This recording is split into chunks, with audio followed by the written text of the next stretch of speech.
मैत्रेय मुनि कहते हैं, विदुर, मनु की 3 कन्याएं हुई थी, आकुति, देवहूति और प्रसूति, और 2 पुत्र हुए थे, प्रियव्रत और उत्तानपाद।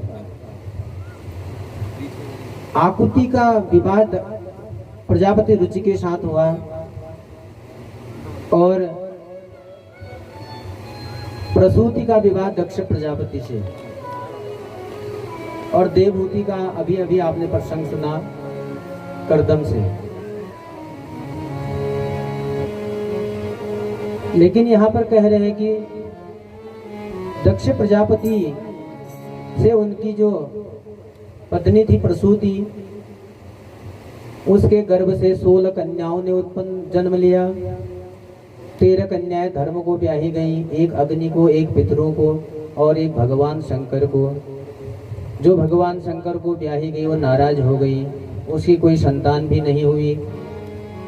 तब यहाँ पे विदुर पूछते हैं, भवे शीलवताम श्रेष्ठे दक्षो दुहितृवत्सलः विद्वेषम् अकरोत् कस्मात् अनादृत्यात्मजां सतीं।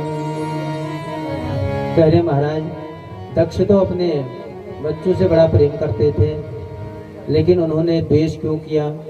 भगवान शिव से द्वेष क्यों किया? अपनी पुत्री से द्वेष क्यों किया? अपनी पुत्री का अनादर क्यों किया? यह सब हमको बताइए। तब यहाँ पर मैत्रेय मुनि कहते हैं कि हे विदुर, एक बार की बात है, जब दक्ष ने एक यज्ञ किया था, दक्ष प्रजापति बैठे हुए थे और उस यज्ञ में प्रवेश करे तो वहां पर ब्रह्मा और शिव, इनको छोड़ करके सभी लोगों ने दक्ष का बड़ा सम्मान किया।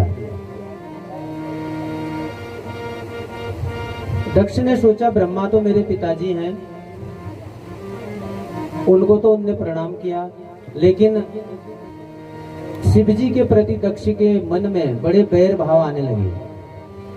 कहने लगे, अरे यह निर्लज्ज शिव समस्त लोकपालों की पवित्र कीर्ति को धूमिल कर रहा है, यह घमंडी है, यह भूत प्रेतों के साथ रहता है। मैंने तो पहले ही कहा था अपने पिताजी से कि पिताजी इसका मेरी पुत्री का विवाह इससे मत करो, लेकिन पिताजी माने नहीं, जबरदस्ती मेरी पुत्री का विवाह इस शिव से कर दिया। यह तो सारे देवताओं में अधम है, इसको लज्जा नहीं आ रही है, हम मेरा सम्मान नहीं कर रहा है। मैं दक्ष प्रजापति हूँ और यह उठ करके मुझे प्रणाम नहीं कर रहा है। ऐसा कहा तो दक्ष ने कहा, इसको शाप दे देते हैं। सबने वहां सभासदों ने कहा, श्राप मत दीजिए, लेकिन अंत में दक्ष ने श्राप दे ही दिया कि इसको जो है कभी भी यज्ञ का भाग नहीं मिलेगा। ऐसा कहते ही सज्जनों, वहां जो शिव के गण थे, नंदीश्वर इत्यादि, उन्होंने शाप सुना तो दक्ष और उसके अनुयायियों को भी शाप दे दिया। अरे द्रोही, भगवान शिव से द्वेष करता है और तू बकबक कर रहा है, तुझे जो है मूर्ख बकरी का मोह लग जाए। और ऐसी आपस में शापाशापी हुई। दक्ष के साथी जो थे उन्होंने ब्राह्मणों को भी शाप दे दिया। जैसे उनको शाप दिया तो महर्षि भृगु उनसे रहा नहीं गया, उन्होंने शिव भक्तों को शाप दे दिया, तुम पाखंडी हो जाओ, शिव व्रत करने वाले सब पाखंडी हो जाएं। भृगु का जब शाप सुना तो शिव जी वहां से खिन्न मन से उठ करके चले गए। इस प्रकार दक्ष भी वहां से चले गए थे। आपस में शाप सबने दे दिया। बहुत समय व्यतीत हो जाने के बाद दक्ष ने एक यज्ञ किया। यह यज्ञ उसने भगवान शिव का अनादर करने के लिए किया। उस यज्ञ में सभी लोग जा रहे थे, आकाश मार्ग में सभी लोग अपने अपने परिवार के साथ जा रहे थे, लेकिन भगवान शिव को उस यज्ञ में निमंत्रण नहीं दिया। तो सती महारानी बड़ी दुखी हुई, पूछती हैं अपने पति से, प्रजापतेस्ते स्वसुरस्य साम्प्रतं निर्यापितो यज्ञमहोत्सवः किल वयं च तत्राभिसराम वामते यद्यर्थितामी विबुधा व्रजन्ति। हे स्वामी, यहाँ पर कह रही कि ते ससुरस्य, तुम्हारे ससुर के घर में, डरे डरे मन से ये नहीं कहा कि मेरे पिता के घर में, कहा तुम्हारे ससुर के घर में यज्ञ हो रहा है, सभी लोग वहां जा रहे हैं, मेरी बहनें आ रही होंगी, हम भी वहां चलते हैं। बहुत विनय करती हैं, लेकिन शिव जी कहते हैं कि बिना निमंत्रण के नहीं जाना चाहिए। शास्त्र आज्ञा भी यही है, आओ नहीं आदर नहीं, नहीं नैनू मैं स्नेह तुलसी तहाँ न जाइए कंचन बरसे मेघ। यदि आपको देखते ही कोई हर्षित होकर के खड़ा नहीं होता है, आपको गले नहीं लगाता है, उसके आंखों में अश्रुधारा नहीं बहती है, सज्जनों, उस घर में नहीं जाना चाहिए, चाहे वहां सोने की वर्षा क्यों नहीं हो रही हो। बिना आदर के किसी के पास नहीं जाना चाहिए। यही समझाया भगवान शिव ने सती को, लेकिन सती नहीं मानी। बहुत अनुनय विनय करने के पश्चात भगवान शिव ने कह दिया, यदि तुम मेरी बात नहीं मानोगी तो तुम्हारा वहां कल्याण नहीं होगा। फिर भी सती महारानी चली गई। जैसे यज्ञ में गई तो शिव के गण भी उनके साथ गए, और यज्ञ मंडप में पहुंचते ही सती क्या देखती हैं, ये यज्ञ हरिद्वार में है, कनखल में दक्ष प्रजापति मंदिर है वहां, तो वहीं पर यह यज्ञ हो रहा था। सती देखती हैं यज्ञ मंडप में पहुंचते ही कि वहां पर भगवान शिव का कोई भाग नहीं रखा था, सारे देवताओं को भाग दिया गया, दक्ष के शाप के कारण उनको भाग नहीं दिया था। तो जैसे देखा भाग नहीं दिया है तो रुदन करने लगी और वहां यज्ञ में पहुंच गई। और शिव जी को उन्होंने बहुत मनाया था, पहले बहुत मनाने का प्रयास किया था, लेकिन माने नहीं शिव जी भी, लेकिन उनने बहुत अन्याय विनय किया। शिव जी से कहती हैं सती महारानी, शिव जी से कहती है सती महारानी, शिव जी से कहती है सती महारानी, पिता घर जाने की आज्ञा दो स्वामी, पिता घर जाने की आज्ञा दो स्वामी। शिव जी से कहती है सती महारानी, शिव जी से कहती है सती महारानी, पिता घर जाने की आज्ञा दो स्वामी, पिता घर जाने की आज्ञा दो स्वामी। जय हो। दोनों हाथ उठा के ताली बजाते हुए हरिओ हरिओ।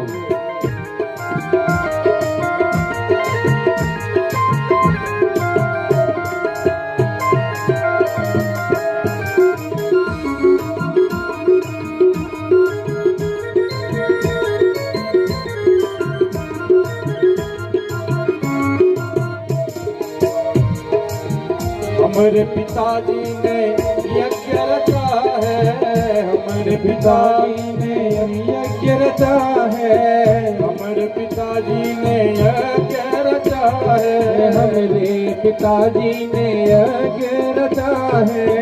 सब देवों को निमंत्रण दिया है, सब देवों को निमंत्रण दिया है, सब देवों को निमंत्रण दिया है, सब देवों को निमंत्रण दिया है। वहीं पर जाने की आज्ञा दो स्वामी, पिता घर जाने की आज्ञा दो स्वामी, पिता घर जाने की आज्ञा दो स्वामी। शिव जी से कहती है सती महारानी, शिव जी से कहती है शिव जी से कहती है सती महारानी, शिव जी से कहती है सती महारानी, पिता घर जाने की आज्ञा दो स्वामी, पिता घर जाने की आज्ञा दो स्वामी। शिव जी से कहती है सती महारानी, शिव जी से कहती है सती महारानी, पिता घर जाने की आज्ञा दो स्वामी।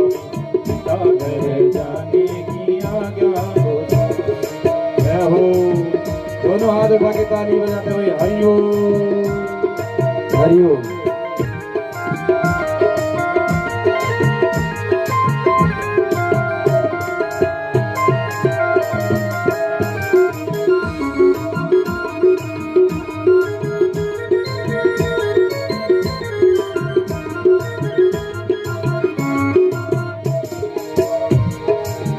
हमारे पिताजी ने यज्ञ रचा है, हमारे पिताजी ने यज्ञ रचा है, हमारे पिताजी ने यज्ञ रचा है, हमारे पिताजी ने यज्ञ रचा है।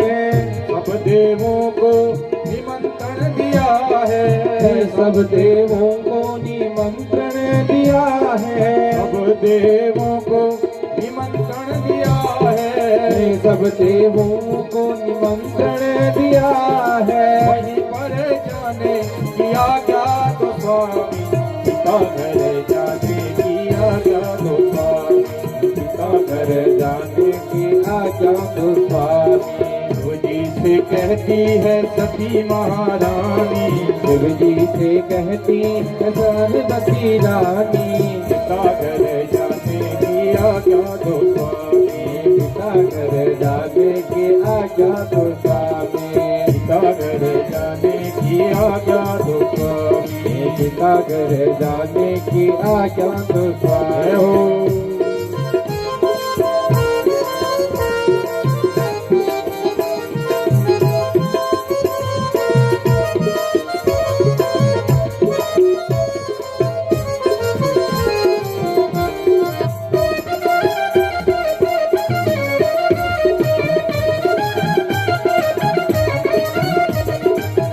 शिव जी ने हट किया गौरा न मानी, शिव जी ने हट किया गौरा न मानी, शिव जी ने हट किया गौरा न मानी, शिव जी ने हट किया गौरा न मानी।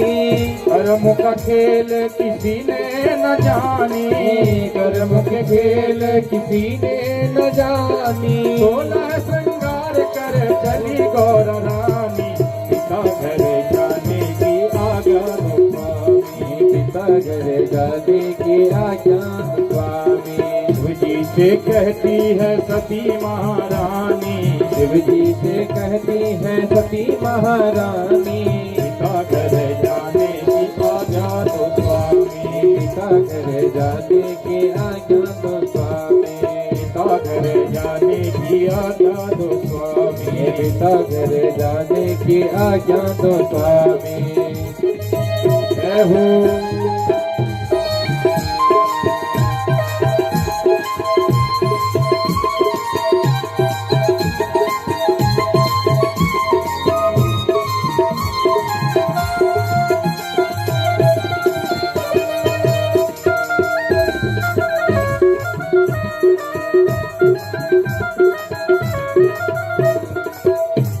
भवन जब पहुँची भवानी, पिता भवन जब पहुँची भवानी, पिता भवन जब पहुँची भवानी, पिता भवन जब पहुँची भवानी। सब सखियाँ मिल बोली नवानी, सब सखियाँ मिल बोली नवानी, सब सखियाँ मिली बोली नवानी, सब सखियाँ मिल बोली नवानी। माता भी उनसे बोली नवानी, पिता घर जाने की आज्ञा तो स्वामी, पिता घर जाने की आज्ञा तो स्वामी। शिव जी से कहती है सती महारानी, शिव जी से कहती है सती महारानी, पिता घर जाने की आज्ञा तो स्वामी, पिता घर जाने की आज्ञा तो स्वामी।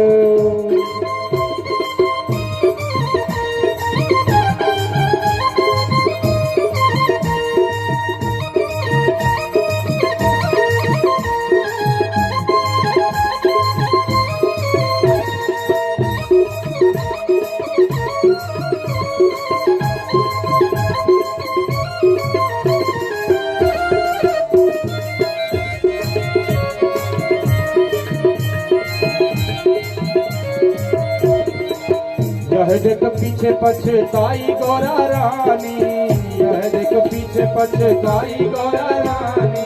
हमने पति की आज्ञा न मानी, हमने सती की आज्ञा न मानी, हमने अपने पति की आज्ञा न मानी, हमने अपने पति की आज्ञा न मानी। यह देख अग्नि में कूदी भवानी, पिता घर जाने की आज्ञा दो स्वामी, पिता घर जाने की आज्ञा दो स्वामी। शिव जी से कहती है सती महारानी, शिव जी से कहती है सती महारानी, पिता घर जाने की आज्ञा दो स्वामी, पिता घर जाने की आज्ञा दो स्वामी। शिव जी से कहती है सती महारानी, शिव जी से कहती है सती महारानी, पिता घर जाने की आज्ञा दो स्वामी, पिता घर जाने की आज्ञा दो स्वामी, पिता घर जाने की आज्ञा दो स्वामी, पिता घर जाने की आज्ञा दो स्वामी। वृंदावन बिहारी लाल की जय हो, श्रीमद् भागवत महापुराण की जय हो। चल पड़ी सती महारानी, बिना आज्ञा के, आज्ञा मांग रही थी, आज्ञा नहीं मिली तो वहां से चली और जा करके कनखल हरिद्वार में पहुंची और वहां देखती है कि मेरे पति के लिए कोई भी यज्ञ में भाग नहीं रखा है। तो बड़ी रुष्ट हुई, नाराज हुई, अपने पिता पर क्रोध करने लगी। कोई भी उसका सम्मान नहीं कर रहा था, केवल एक माता सादर रूप में मिली, बाकी सब ने उसका जो है उपहास ही किया। तो जब मायके में लड़की पहुंचती है तो उसका बड़ा सम्मान करते हैं, करना भी चाहिए, लेकिन उसका सम्मान नहीं हुआ तो रुदन करने लगी। अरुद्र भागम तमवेक्ष चाध्वरम, पिता च देवे कृतहेलनम विभौ, अनादृता यज्ञ सदस्य धीश्वरी, चुकोपलोकानिवधक्षते रुषा। अरुद्र भागम, जैसे रुद्र का भाग नहीं देखा वहां पर, और अपने पिता को कहने लगी, हे पिता तुमने यह क्या किया, और जो है शिव से द्रोह कर रहे हो। शिव एक दो अक्षर है, यह नाम मंत्र जपने वाले का कल्याण हो जाता है, आपको लज्जा नहीं आ रही है, आप उनसे द्वेष कर रहे हैं। जो उनके साथ गण गए थे उन्होंने कहा हम यहाँ पर जितने सदस्य हैं सबको मार देते हैं, लेकिन सती ने ऐसा कुछ नहीं, आज्ञा उनको नहीं दी। सती महारानी कहती है पापा पिताजी कि जिनकी आज्ञा का जो काल भी उल्लंघन नहीं करता है, आप ऐसे शिव से द्रोह कर रहे हैं। और सज्जनों, नियम ये है, जब आपके इष्ट का, आपके गुरु का, आपके माता पिता का कहीं अपमान होता है, यदि आप सामर्थ्यवान हैं तो उसकी जिह्वा काट लेनी चाहिए, यह शास्त्र आज्ञा है। यदि आपकी सामर्थ्य नहीं है तो आपको वहां से चले जाना चाहिए।